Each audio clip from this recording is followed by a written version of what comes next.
साथियों नमस्कार। आज जम्मू कश्मीर का चुनाव चल रहा है। शांतिपूर्ण तरीके से चुनाव चल रहा है, इसके लिए सुरक्षाकर्मी वहाँ तैनात हैं और हम उनको सैल्यूट करते हैं। इलेक्शन कमीशन की भी तारीफ करेंगे। वो अलग बात है कि इलेक्शन कमीशन कई बार जो देश की जनता के सवाल होते हैं उस पर जवाब नहीं देता है। जम्मू कश्मीर में 10 साल बाद ये चुनाव हो रहे हैं और जनता में खासा जोश दिख रहा है। जनता ये चाहती है कि एक क्लियर मेजॉरिटी के साथ एक गवर्नमेंट को चुने और ऐसे लोगों को ना चुने जो विभाजन की सोच रखते हैं, तानाशाही की सोच रखते हैं, हिटलरशाही की सोच रखते हैं और भ्रष्टाचार में आकंठ डूबे हुए हैं।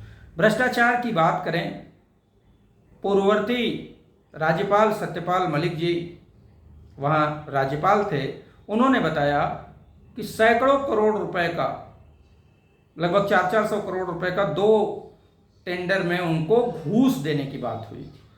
अब सोचिए 400 करोड़ रुपए राज्यपाल को दिया जा रहा था कि आप हमारा ओके कर दीजिए ठेकेदारी में। तो भ्रष्टाचार के लिए सीधे सीधे जिम्मेदार कौन था? केंद्र की मोदी सरकार जिम्मेदार थी। सत्यपाल मलिक जी ने मना कर दिया और वो हटा दिए गए। उसके बाद वहाँ पे वो काम शुरू हुए, मतलब जो भी गए होंगे उनको वो घूस दी गई होगी और भ्रष्टाचार हुआ। दूसरा, पुलवामा के ऊपर सवाल करने वालों को वर्तमान मोदी सरकार और उसके दल के लोग, भाजपा के लोग देशद्रोही कहने लग जाते हैं। सवाल ये है कि भारत माँ के 42 जवानों, जो 42 सपूत थे माँ के, वो शहीद हो गए। उनको जहाज नहीं दी गई, एयरलिफ्ट नहीं कराया गया। तत्कालीन राज्यपाल सत्यपाल मलिक जी ने ये कहा कि अगर मुझे कहा गया होता तो मैं एयरलिफ्ट कराता, हमारे जवानों की शहादत न होती। भारत माँ के उन वीर सपूतों को हम सलाम करते हैं और हम आज भी मांग करते हैं कि पुलवामा की निष्पक्ष जांच होनी चाहिए। और जब वहाँ का तत्कालीन राज्यपाल कहता है तो मामला गंभीर होता है। सत्यपाल मलिक जी ने ये बात कही कि जब मैंने मोदी जी को फ़ोन किया तो वो पहुंच से दूर थे और वो कहाँ थे? जिम कॉर्बेट पार्क में अपनी फिल्म की शूटिंग करा रहे थे। और जब वो वहाँ से बाहर निकले तो उन्होंने सत्यपाल मलिक जी को कहा कि आप चिंता न करें, मैं जांच कराऊंगा। क्योंकि सत्यपाल मलिक जी उसी दल से आते हैं और एक परंपरा है कि जब प्रधानमंत्री ने कहा कि हम जांच कराएं लेंगे और इस पर एक्शन लेंगे तो फिर वो इसको मीडिया में नहीं कह सकते थे। लेकिन उससे पहले कुछ बातें हो चुकी थी कि एयरलिफ्ट कराना था, क्यों नहीं हुआ? रास्ते को सैनिटाइज क्यों नहीं किया गया? जबकि कभी भी फोर्स मूव करती है तो पहले रास्ते को सैनिटाइज किया जाता है। बहुत सारे सवाल थे, लेकिन वो सवाल को गोदी मीडिया और सत्ताधारी भाजपा ने दबा दिया। अगर पुलवामा की जांच हो तो पता चलेगा कि सत्ता के लोग उसमें शामिल थे या नहीं। और उसी पुलवामा पे 19 का पूरा चुनाव हुआ। कई बार ये लगता है, सत्यपाल मलिक जी का आरोप भी है कि ये जानबूझकर तो नहीं हुआ। तो पुलवामा जैसी घटना न हो, जम्मू कश्मीर के लोगों को नज़रबंद ना किया जाए, इसलिए वहाँ की जनता एकजुट होकर वोट कर रही है। जनता इसलिए भी वोट कर रही है कि कहीं ऐसा न हो कि हमारे वोट न देने की वजह से फिर से वही भाजपा और पीडीपी एक साथ आके राज्य में विभाजन की राजनीति शुरू कर दें। सत्ता की मलाई खाने के लिए नरेंद्र मोदी जी उस मंच पर बैठे थे जिस मंच पे मरहूम मुफ्ती मोहम्मद साहब, सईद साहब भाषण दे रहे थे और उन्होंने कहा था पिछले चुनाव के बाद कि हम पाकिस्तान और आतंकवादियों का धन्यवाद ज्ञापित करते हैं कि उन्होंने शांति से चुनाव होने दिया। मुफ्ती साहब आतंकवादियों को धन्यवाद दे रहे थे और मोदी जी ताली बजा रहे थे। जबकि शांतिपूर्ण चुनाव के लिए इलेक्शन कमीशन और हमारे सुरक्षा कर्मियों को बधाई दी जानी चाहिए और उनको बकअप करने की आवश्यकता है। लेकिन मोदी जी सत्ता की लोलुपता और कश्मीर पे किस तरीके से भाजपा की सरकार बने, इसके लिए उन्होंने पाकिस्तान और आतंकवादियों को जो श्रेय मुफ्ती ने दिया उसके ऊपर ताली बजाई और मौन रहे। हम ये कहते हैं कि देश की एकता और अखंडता बहुत जरूरी है। 70 सालों की ये बात करते हैं, 70 सालों तक ये देश बहुत ऐसे विषम परिस्थितियों से गुजरा, लेकिन जो विकट स्थिति आज है वो कभी नहीं थी। चीन कब्जा करते जा रहा है भारत की भूमि पर। सोनम वांगचुक पैदल यात्रा पे हैं, लेकिन उनसे कोई बात नहीं करेगा। उनकी बात को नेशनल मीडिया, जो गोदी मीडिया है, वो दिखाना भी नहीं चाहती है। पैदल यात्रा कर रहे हैं वो, कश्मीर की समस्या को लेके, पर्यावरण को लेके, चीनी दखल को लेके। और हमारे प्रधानमंत्री नरेंद्र मोदी, जिनके ऊपर देश के सीमाओं की रक्षा का जिम्मा है, देश के एकता अखंडता का जिम्मा है, उन्होंने संविधान की शपथ ली है। मोदी जी चीनी राष्ट्रपति के साथ झूला झूलते हैं और चीन को क्लीन चिट देते हैं। बिना बुलाए पाकिस्तान चले जाते हैं बिरयानी खाने, और वहां जाते हैं उसके कुछ ही दिनों बाद पठानकोट एयरबेस पर और उरी में हमला हो जाता है। पहली बार ऐसा हुआ कि हमारे पाकिस्तान की जो एजेंसी है वो पठानकोट बेस के अंदर जाकर जांच करती है और हमारे रॉ को पाकिस्तान के अंदर जाने की अनुमति नहीं होती है। इस कमजोर सरकार में ये सब हुआ है। एक चर्चा के दौरान टीवी डिबेट में भाजपा के कुछ लोग ये कह रहे थे कि श्यामा प्रसाद मुखर्जी एक देश एक निशान के लिए। अरे एक देश एक निशान सिर्फ बहाना था, क्योंकि श्यामा प्रसाद मुखर्जी 1940-42 से खुद को बीमार हैं, इस तरीके से बहुत सारा सिंपैथी गेन करने के लिए बहाने करते थे और प्रधानमंत्री जवाहरलाल नेहरू जी को पत्र लिखा करते थे कि मुझे कुछ अवसर दीजिए। और उस श्यामा प्रसाद मुखर्जी का एक स्टैंड ये भी था, और भाजपाइयों को इस बात के लिए सोचना होगा कि व्हाट्सएप यूनिवर्सिटी के ज्ञान से अगर बहस करोगे तो तुमको मुंह की खानी पड़ेगी। श्यामा प्रसाद मुखर्जी बंगाल में उप मुख्यमंत्री थे उस दौरान, जिन्होंने 1942 के भारत छोड़ो आंदोलन, क्विट इंडिया मूवमेंट का विरोध किया था और पत्र लिखा था अंग्रेज अधिकारी को कि बंगाल में क्विट इंडिया मूवमेंट, भारत छोड़ो आंदोलन को कुचल दिया जाएगा, मैं इस बात को इंश्योर करूंगा। ये श्यामा प्रसाद मुखर्जी कहते थे। तो श्यामा प्रसाद मुखर्जी के इन बयानों के लिए भाजपाई क्या कहेंगे? एक तथ्य और है, सावरकर की बात करते हैं। सावरकर ने 9 अगस्त 1942 को, जब कांग्रेस के ज्यादातर नेताओं को अरेस्ट कर लिया गया था और पूरा देश कांग्रेस के उस क्विट इंडिया मूवमेंट के साथ खड़ा हो गया था और हर जगह पूरे देश में आंदोलन शुरू हो गए थे, हिंदू महासभा के एक सम्मेलन में 9 अगस्त 1942 को कानपुर में सावरकर ने एक भाषण दिया था, जिसमें उसने कहा था कि हिंदुओं को अंग्रेजी सेना में शामिल हो जाना चाहिए और कांग्रेस के इस क्विट इंडिया मूवमेंट का दमन करना चाहिए। ये शाह पक्ष है भाजपा के उस संगठन का जिसको वो देश का सबसे मजबूत संगठन मानता है, आरएसएस और आरएसएस से जुड़े हुए लोगों का शाह सच। हमको ये सोचना होगा कि देश को एक तरफ हिंदू मुस्लिम के उसमें बांटा जाता है, दूसरी तरफ गरीबों को शिक्षा की व्यवस्था नहीं है, स्वास्थ्य की व्यवस्था नहीं है। एक तरफ भाजपा के बड़े बड़े नेता और मंत्री अपने बच्चों को विदेशों में पढ़ने के लिए भेजते हैं, दूसरी तरफ गरीबों के बच्चों को हिंदुत्व और हिंदू रक्षा और गौ रक्षा में उलझा देते हैं। वो नारेबाजी के लिए गरीबों के बच्चों को यूज करते हैं और अपने बच्चों को कैम्ब्रिज में भेजते हैं पढ़ने के लिए विदेशों में। टॉप 10 के केंद्रीय मंत्रियों की स्थिति देख लीजिए, सबके बच्चे विदेशों में पढ़ रहे हैं।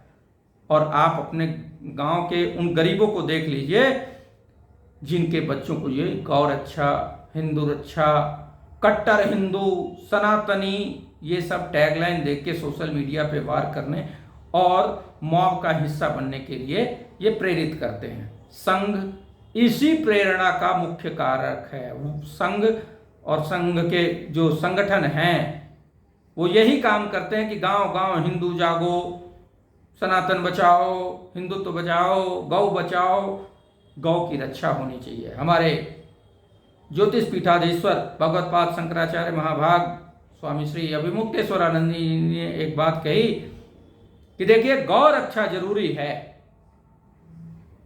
गौ हत्या बंद होनी चाहिए, लेकिन गौ हत्या के नाम पे मनुष्य की भी हत्या नहीं होनी चाहिए।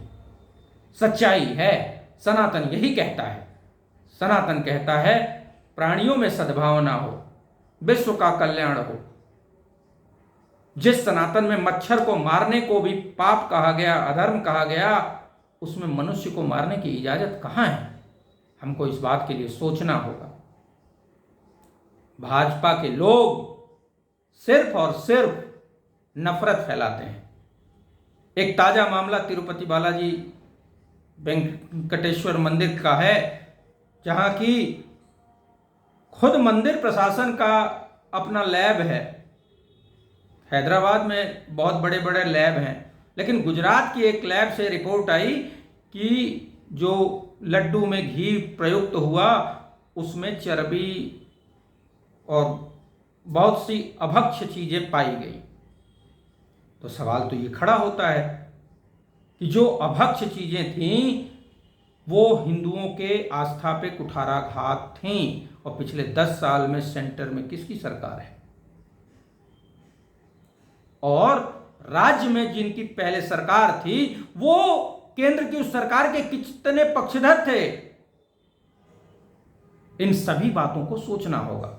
तो ये तो जाहिर हो गया कि जो चर्बी पाई गई बालाजी मंदिर के प्रसाद में, वो सप्लायर कर रहा था, और केंद्र में मोदी की सरकार थी, राज्य में उसके सहयोगी की सरकार थी, अभी भी है। उनके सहयोगी बदला करते हैं। जब एक सहयोगी छोड़ के जाता है तो उसके तरफ बंदूक तन जाती है।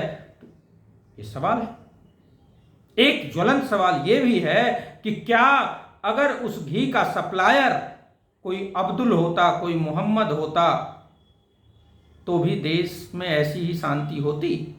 भाजपा के लोग ऐसे ही मौन होते? घी में चर्बी का मामला, प्रसाद में चर्बी का मामला इसलिए शांत है क्योंकि उसमें कोई मुसलमान नहीं है।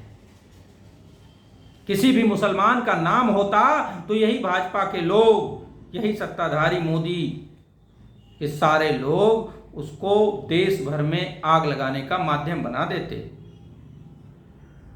मैं ये कहता हूं कि चाहे देश में कोई भी धार्मिक स्थल हो, वहां पवित्रता की व्यवस्था होनी चाहिए, वहां सुरक्षा की व्यवस्था होनी चाहिए, और इस तरीके की चीजें नहीं होनी चाहिए।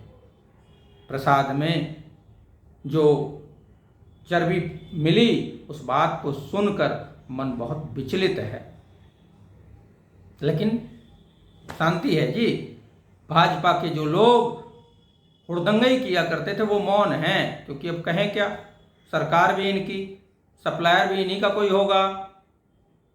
तो अब इस मामले में चुप्पी इसीलिए साधी गई है क्योंकि उसमें कोई अल्पसंख्यक नहीं है, कोई मुसलमान नहीं है, क्योंकि ये देश को हिंदू और मुस्लिम के नफरती एजेंडे में बांटने वाला संगठन है भाजपा और आरएसएस।